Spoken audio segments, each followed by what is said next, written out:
14 അധ്യായം 1 മുതലുള്ള വാക്യങ്ങൾ. പിന്നെ ഞാൻ സിയോൻ മലയിൽ കുഞ്ഞാടും അവനോടുകൂടെ നെറ്റിയിൽ അവന്റെ നാമവും പിതാവിന്റെ നാമവും എഴുതിയിരിക്കുന്ന 144,000 പേരും നിൽക്കുന്നത് കണ്ടു.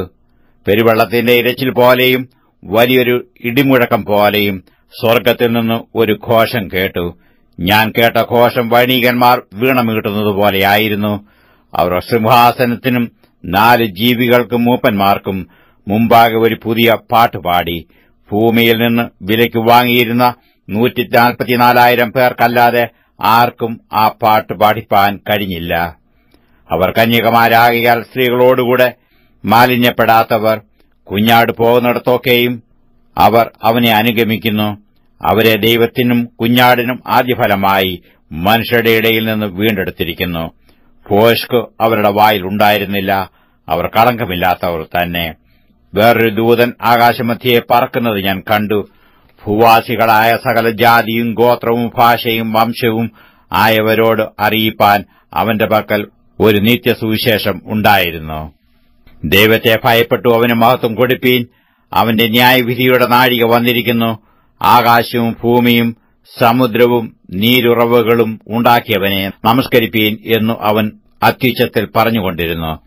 രണ്ടാമത് വേറൊരു ദൂതൻ പിൻചെന്നു വീണുപോയി തന്റെ ദുർനടപ്പിന്റെ ക്രോധമദ്യം സകല ജാതികളെയും കുടിപ്പിച്ച മഹതിയാം ബാബിലോൻ വീണുപോയി എന്ന് പറഞ്ഞു.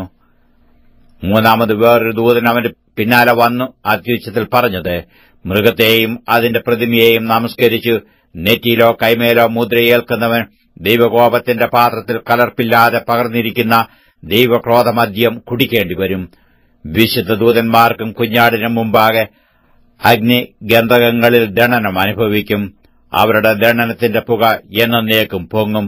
മൃഗത്തെയും അതിന്റെ പ്രതിമയെയും നമസ്കരിക്കുന്നവർക്കും അതിന്റെ പേരിന്റെ മുദ്ര ഏൽക്കുന്ന ഏവനും രാവും പകലും ഒരു സ്വസ്ഥതയും ഉണ്ടാകയില്ല. ദൈവകൽപ്പനയും യേശുവിലുള്ള വിശ്വാസവും കാത്തുകൊള്ളുന്ന വിശുദ്ധന്മാരുടെ സഹിഷ്ണുത കൊണ്ട് ഇവിടെ ആവശ്യം.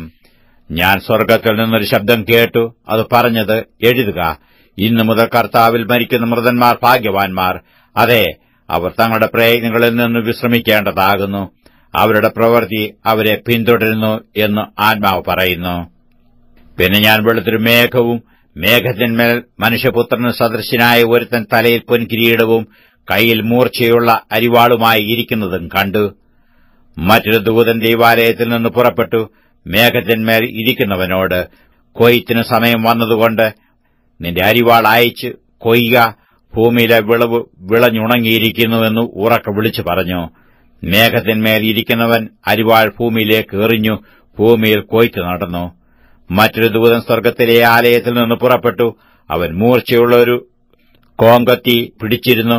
തീയുടെ മേൽ അധികാരമുള്ള വേറൊരു ദൂതൻ യാഗപീഠത്തിങ്കിൽ നിന്ന് പുറപ്പെട്ടു മൂർച്ചയുള്ള കോങ്കത്തി പിടിച്ചവനോട്, ഭൂമിയിലെ മുന്തിരിങ്ങ പഴുത്തിരിക്കിയാൽ നിന്റെ മൂർച്ചയുള്ള കോങ്കത്തി അയച്ചു മുന്തിരിവള്ളിയുടെ കുല അറക്കുക എന്ന് ഉറക്കെ വിളിച്ചു പറഞ്ഞു. ദൂതൻ കോങ്കത്തി ഭൂമിയിലേക്ക് എറിഞ്ഞു. ഭൂമിയിലെ മുന്തിരിക്കുല അറുത്തു. ദൈവകോപത്തിന്റെ വലിയ ചക്കിലിട്ടു. ചക്ക് നഗരത്തിന് പുറത്തുവെച്ച് മെതിച്ചു.